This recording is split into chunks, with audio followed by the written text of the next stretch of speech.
Chapri chapri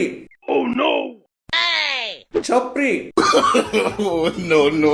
chapri bikes ಅಂತಾನೆ famous ಆಗಿರೋ KTM bikes ನಿಜವಾಗ್ಲೂ ಚಪ್ರಿ ಬೈಕ್ಸಾ? KTM ಸಾಕಷ್ಟು ಮೋಟೋ GP ಅವಾರ್ಡ್ಗಳನ್ನ ಗೆದ್ದಿದೆ, ಆದ್ರೆ ನಮ್ಮ ದೇಶದಲ್ಲಿ ಮಾತ್ರ KTM ಹೆಸರು ಹೀಗೆ ಹಾಳಾಗೋಗಿರೋದು.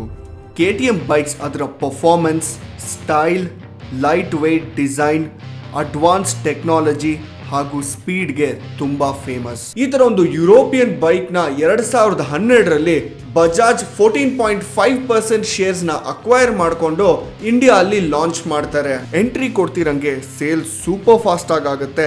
ಎಲ್ಲರಿಗೂ ಈ ಬೈಕ್ ತುಂಬಾ ಇಷ್ಟ ಆಗುತ್ತೆ. ಇವ್ರು ಮಾಡಿದ ದೊಡ್ಡ ತಪ್ಪು ಏನಂದ್ರೆ, ಬೇರೆ ದೇಶಗಳಿಗೆ ಕಂಪೇರ್ ಮಾಡಿದ್ರೆ KTM ಬೈಕ್ಸ್ ನ ಭಾರತ ದೇಶದಲ್ಲಿ ತುಂಬಾ ಕಡಿಮೆ ಬೆಲೆಗೆ ಸೇಲ್ ಮಾಡಕ್ ಸ್ಟಾರ್ಟ್ ಮಾಡ್ತಾರೆ. ನಮ್ಮ ದೇಶದ ಯಂಗ್ಸ್ಟರ್ಸ್ ವಿಚಿತ್ರವಾಗಿ ಬಟ್ಟೆ ಹಾಕೊಂಡು ಹೇರ್ ಸ್ಟೈಲ್ ಮಾಡ್ಕೊಂಡು ಹುಡುಗಿರ್ನ ಇಂಪ್ರೆಸ್ ಮಾಡೋದಕ್ಕೆ KTM ಬೈಕ್ಸ್ ನಲ್ಲಿ ಸ್ಟಂಟ್ ಮಾಡ್ತಾ ಈ ಬೈಕ್ಗೆ ಚಪ್ರಿ ಬೈಕ್ ಅಂತಾನೆ ಹೆಸರು ತಂದು ಕೊಟ್ಬಿಡ್ತಾರೆ. ಅಫ್ಕೋರ್ಸ್ ಅವ್ರ ದುಡ್ಡು, ಅವ್ರ ಬೈಕು, ಅವ್ರ ಇಷ್ಟ. ಪ್ರಾಬ್ಲಮ್ ಅದಲ್ಲ.